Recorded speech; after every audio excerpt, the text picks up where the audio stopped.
This is Resonance 104.4 FM. Flipping marvellous. How you doing? 'Tis I, Nicholas of Hennegan, yeah? Nick Hennegan, coming at you on Literary London, also, of course, on bohemianbritain.com. And if I'm feeling, sounding a bit pecker, it's because, well, I've missed you over the summer. Although, having said that, I was not idle. I've been at the Edinburgh Fringe Festival for all of August, and it was interesting. I have to say as well, it's the world's biggest open arts festival, and it's at almost back to pre-COVID levels, I do believe now. I think there was something like 2.8 million tickets sold. The record is 3 million. In the month of August, there were 3,000 shows. So you can imagine, if you've not been, it's quite remarkable in all sorts of ways. I did as well at my solo show. I did the first ever 30th anniversary Edinburgh London Literary Pub Crawl. How can that be, I hear you cry? Don't cry. It's all right. Don't cry. No. Well, the reason is it's the 30th anniversary of the Maverick Theatre Company, but it's the first time we've done an Edinburgh London Literary Pub Crawl. You probably know, if you've sort of listened to me occasionally, then the London Literary Pub Crawl is going out every week. And indeed it was during August too. And I wrote the London Literary Pub Crawl for the Olympics in 2012. We missed the Olympics. I'm a writer. I've got to miss deadlines, haven't I? We missed them. They wouldn't put the Olympics back for me or anything. But we did it, and fortunately, it kind of kept selling. So it was quite an experience. And if you've been to the Edinburgh Fringe, then do get in touch and tell me about your experience. I haven't got quite as much stuff as I wanted to bring back yet, but we are going to be talking about particular acts that happened.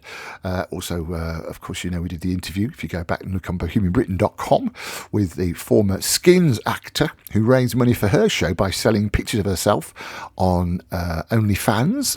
And there is a review, in fact, of her show, because I went and saw it, and I bought a ticket. I thought you've got to do a decent thing, really. A review of her show as well, if you want to go and see it, called Really Good Exposure. I met some lovely people, and again, as always happens with the literary pub crawl, because I tend to have other writers do it in London. I did it in Edinburgh. As usual, there are always some lovely people that come on the literary pub crawl, and half of the fun, in a sense, is hanging around and having a jug and a jar, as my cousin used to say, with them afterwards. I do like the fact that on the first pub crawl, we actually had an 18-year-old woman, whose mother had bought her a ticket. It was no pressure, Nick. Yes, so they came, and her mother bought her first legal drink in a pub in Edinburgh, of course, because the drinking age in the UK is 18. And there were a bunch of Americans, women, who got wind of this. They were on the party. They were also part of the literary pub crawl and really got into the spirit. They were singing Happy Birthday in the style of Marilyn Monroe, and I'm going to put some videos on Bohemian Britain as well, because there were some great moments. They then introduced her to shots. I think they were called Baby Guinness. Can't remember. Anyway, it kind of the tour was a bit longer than it was supposed to be for most of the Edinburgh Fringe, really. But it was interesting. Good time. A good time was had by all. Do I do it next year? I probably will. Even though, in a sense, the finances, I've got to look at the finances, because Edinburgh's ridiculously expensive, my dear. But anyway, that's the bit and shuttle of it. Overall, it was great. And if, by the way, you came on the Edinburgh Literary Pub Crawl, then do get in touch as well, because, of course, I can't have any of your details. It's all booked through the Pleasance Theatre, Pleasance Charity. And we were with Pleasance again this year. They were great. Anthony, who heads up the Pleasance, is a really good old boy. He's a good old boy. Well, not old, but a good boy. Yeah, he's a good boy. In fact, I'm sure he won't mind me saying, I bumped into him in the reception at the Pleasance Courtyard, and he said, "Oh, you got time for a quick drink? I'm waiting for a cab." I said, "I certainly have." About 4 hours later, he staggered off home, and I got a bus back to the digs. You know how it happens. One of those glorious stories. So we're going very Scottish this week, and I also, without any apology, I also became a bit of a fan of Rabbie Burns, because I wrote the script for the Literary Pub Crawl. There's a beautiful poem called A Fond Kiss. Robert Burns, of course, you will know his work, because if you've ever sung Auld Lang Syne is one of Robbie's poems, I should say.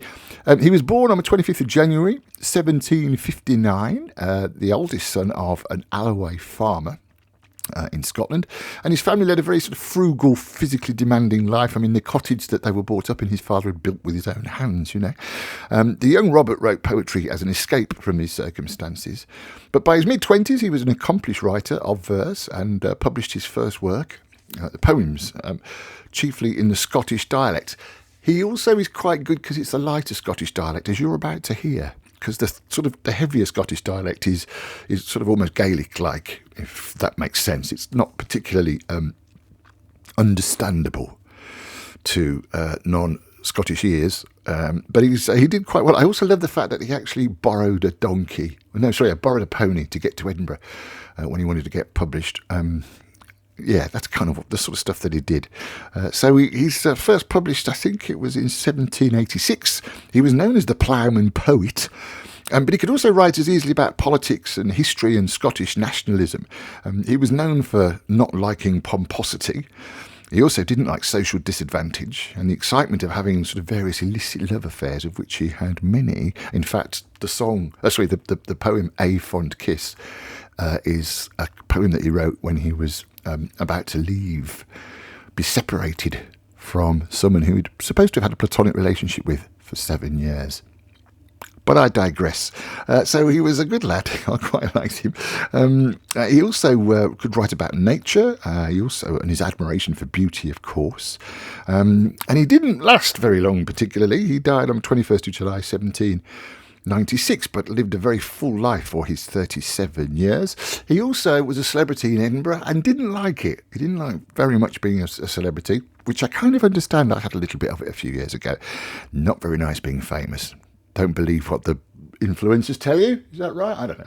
But it wasn't very nice. And of course, he was also felt slightly intimidated that there were a lot of great intellectuals and he was a farmer's son. The hard work that he did obviously affected his health. As I say, he only lasted till 37 years old. But he was a celebrity, a prolific poet, and he left behind a body of work that remains undiminished in importance to this day. And I'm going to play you. You'll have to listen to it, but it's one of his greatest, I think, one of his greatest poems. I'm going to see if we've got time. If we've got time for A Fond Kiss, I'll get that one in. We're also going to have some Scottish music, more traditional Scottish music, bagpipes. Because, of course, the other thing, the Edinburgh festivals, there's a number of things. The Fringe is perhaps the biggest one now. There's the Edinburgh International Festival, which is slightly more highbrow. Of course, there's the Edinburgh Book Festival, which I'll talk about later on, because that was great. I managed to get to see a bit of that. Although I actually had Fringe flu, as they call it, for the first time. I had to cancel 3 shows because I got this sort of dizzy thing. I won't bore you with it now, but it meant I couldn't actually stand up. So best not to walk up and down Edinburgh's hills. But of course there's the book festival, and of course there's the film festival, and the Scottish, and of course, and then the castle, Edinburgh Castle, is the tattoo. Edinburgh Castle, I have to say, is not very good as a castle. No, it's never been a very successful castle. It's about as, it looks like, something Colditz, doesn't it, if you've ever seen a picture of it. It's about as, unsurmountable as a drive-through cinema. Most of the big marauding armies in the back, in the days, they just go around Edinburgh, give it a skirt it, go 30 miles around it, and come nowhere near Edinburgh Castle. Stirling Castle, which was about 40 miles north, that used to get a lot of action because that was much more better strategically placed. But Edinburgh didn't. However, it's a beautiful castle, and in fact, I'll kick off with this. This is it's actually the last Posts and Taps, but it then goes into Flowers of the Forest and Amazing Grace. It's a lovely song, very Scottish. Bear with, I think you'll like this. This is Scott Cawthorne, Weavers of the Tartan.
O'Shanter, a tale. When chapman billies leave the street and drew they neighbours meet, as market days are wearing late and folk began to tack the gate, while we sit boozing at the nappy, getting fou and unca happy, we na think on lang Scots miles, the mosses, waters, slaps and stiles that lie between us and our hame, where sits a sulky, sullen dame, gathering her brows like a gathering storm, nursing her wrath to keep it warm. This truth fand honest Tam O'Shanter, as he frae air I night did canter, all there wham ne'er a time surpasses for honest men and bonny lasses. O Tam, hadst thou but been sae wise, as ta'en thine ain wife Kate's advice, she told thee weel that thou was a skellum, a blethering, blustering, drunken bellum, that frae November till October, aye market day thou wasna sober. That ilka melder with a miller thou sat as long as thou had siller, that every naig was ca'd a shoe on, the smith and thee got roaring fou on. That at the Lord's house, even on Sunday, thou drank wi' Curtin Jean till Monday. She prophesied that late or soon thou would be found deep drowned in Doon, or catched wi' warlocks in the murk, by Alloway's old haunted kirk. Ah, gentle dames, it gars me greet, to think how mony counsels sweet, how mony lengthened, sage advices, the husband frae the wife despises. But to our tale, aye market night, Tam had got planted unco right, fast by an ingle, bleezing finely, wi' reaming swats that drank divinely, and at his elbow, Suitor Johnny, his ancient, trusty, drooty crony. Tam lo'ed him like a very brither. They had been fou for weeks together. The night drave on with sangs and clatter, and aye the ale was growing better. The landlady and Tam grew gracious, with favours secret, sweet and precious. The suitor told his queerest stories, the landlord's laugh was ready chorus. The storm without might rear and rustle, Tam didna mind the storm a whistle. Care mad to see a man sae happy, e'en drowned himsel amang the nappy. As bees flee hame while ladies a treasure, the minutes winged their way with pleasure. Kings may be blessed, but Tam was glorious, o'er all the ills of life, victorious. But pleasures are like poppies spread, ye seize the flower, its bloom is shed. Or like the snow falls in the river, a moment white, then melts forever. Or like the borealis race, that flit ere you can point their place. Or like the rainbow's lovely form, evanishing amid the storm. Nae man can tether time nor tide, the hour approaches Tam maun ride. That hour o' night's black arch the keystane, that dreary hour he mounts his beast in, and sick a night he takes the road in, as nae a poor sinner was abroad in. The wind blew as 'twad blown its last, the rattling showers rose on the blast, the speedy gleams the darkness swallowed, loud deep and lang the thunder bellowed. That night a child might understand, the deil had business on his hand. Wheel mounted on his grey mare Meg, a better never lifted leg, Tam skelpit on through daub and mire, despising wind and rain and fire. Whilst holding fast his gid blue bonnet, whilst crooning o'er some old Scots sonnet, whilst glowering round with prudent cares, lest bogles catch him unawares. Kirk Alloway was drawing nigh, whar ghaists and howlets nightly cry. By this time he was crossed the ford, wherein the snaw the chapman smored, and past the Bucks and Meeklestane, where drunken Charlie's brack's neck bane, and through the winds and by the cairn, where hunters fand the murdered bairn, and near the thorn aboon the whale, where Mungo's mither hanged hersel. Before him Doon pours all his floods, the Dublin storm roars through the woods, the lightnings flash from pole to pole, near and more near the thunders roar, when glimmering through the groaning trees, Kirk Alloway seemed in a blaze. Through ilka bore the beams were glancing, and loud resounded mirth and dancing. Inspiring bold John Barleycorn, what dangers thou canst make us scorn. Wi' tippenny, we fear nae evil, wi' Ooskaby we'll face the devil. The swat sae reamed in Tammy's noddle, fair play he cared nae deals a boddle. But Maggie stood right sair astonished, till by heel and hand admonished, she ventured forward on the light. And whoa, Tam saw an unco sight. Warlocks and witches in a dance. Nae cotillon Brent knew fae France, but hornpipes, jigs, strathpays and reels put life and metal in their heels. A winnock bunker in the east, there sat old Nick in shape a beast. A touzled tight black grim and large, to gie him music was his charge. He screwed the pipes and gart them skirl, till roof and rafters all did girl. Coffins stood around like open presses, that shod the dead in their last dresses, and by some devilish cantrip sleight, each in its cauld hand held a light, by which heroic Tam was able to note upon the holly table a murderer's banes in gibbet airns, twa span lang wee unchristened bairns, a thief new cutted fae the rape, wi' his last gasp his gibbet did gape. 5 tomahawks were blood-red crusted, 5 scimitars were murder-crusted, a garter which a babe had strangled, a knife a father's throat had mangled, whom his ain son of life bereft, the grey hairs yet stacked to the heft, were mair of horrible and awful, which even to name would be unlawful. As Tammy glowered, amazed and curious, the mirth and fun grew fast and furious. The piper loud and louder blew, the dancers quick and quicker flew. They reeled, they set, they crossed, they cleek it, till ilka carlin swat and reek it. They coosed their duddies to the wark, and link it at it in her sark. Now Tam, oh Tam, had they been queens, a plump and strappling in their teens, their sarks instead of creshy flannin, been snaw-white 17 hinder linen, their breeks o' mine my only pair, that ance were plush o' gid blue hair, I would hae gain them off my hurdies, for aye a blink o' the bonny birdies. But withered bedlams auld and droll, ringwood hags wad speen a fall, and loupin' and flingin' on a crummock, I wonder didna turn their stomach. But Tam kent what was fou brawly. There was aye winsome wench and Wally, that night enlisted in the corps, lang after Kent on Carrick shore, for mony a beast to dead she shot, and perished mony a bonny boat, and shook baith meikle corn and bear, and kept the countryside in fear. Her cutty sark, o Paisley harn, that while a lassie she had worn, in longitude though sorely scanty, it was her best, and she was vaunty. Ah, little ken thy reverent granny, that sark she coughed for her wee nanny. With 2 Scots 'twas o' her riches, whatever graced a dance o' witches.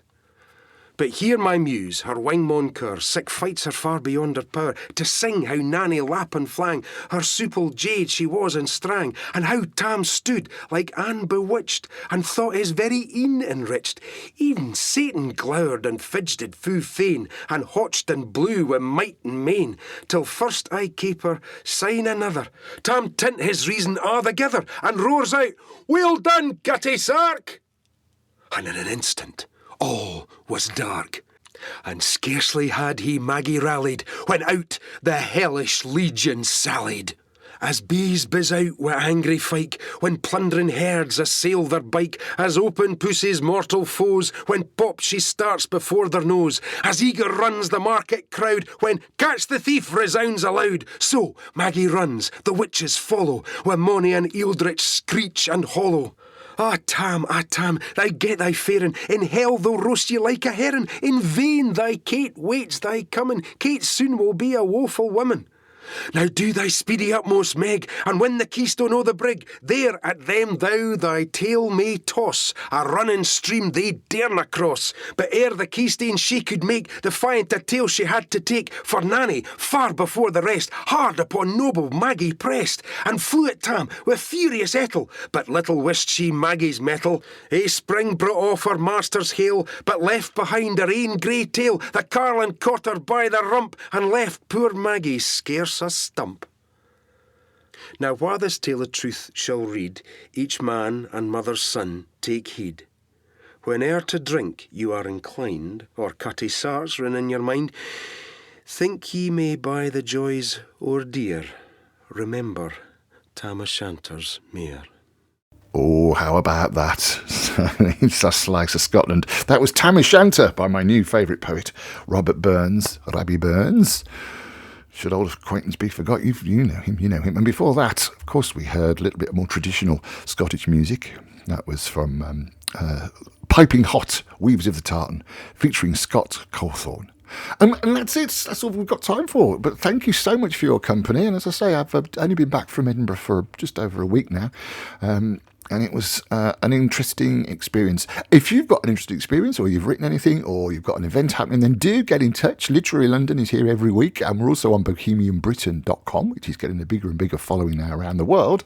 Drop me an email, radio@mavericktheatre.co.uk, radio@mavericktheatre.co.uk, or get me, Nick, N-I-C-K, nick@bohemianbritain.com. nick@bohemianbritain.com. I love hearing from you. Oh, and hello to... Oh, no, she didn't. Sorry, I've just got to say. To Peter in South Africa. Peter sent me a quick email. He said he came on the literary pub crawl in Edinburgh, and he said, I just wanted you to say hello. And I have. Hello, Peter from South Africa. It was lovely meeting you. So that's it for this week. Thank you very much for your company. As I say, do get in touch if you've got anything happening. I'll see you next time. I'm Nick Hennegan. This is Literary London, not only on bohemianbritain.com, but chiefly, of course, on London's art station, Resonance 104.4 FM.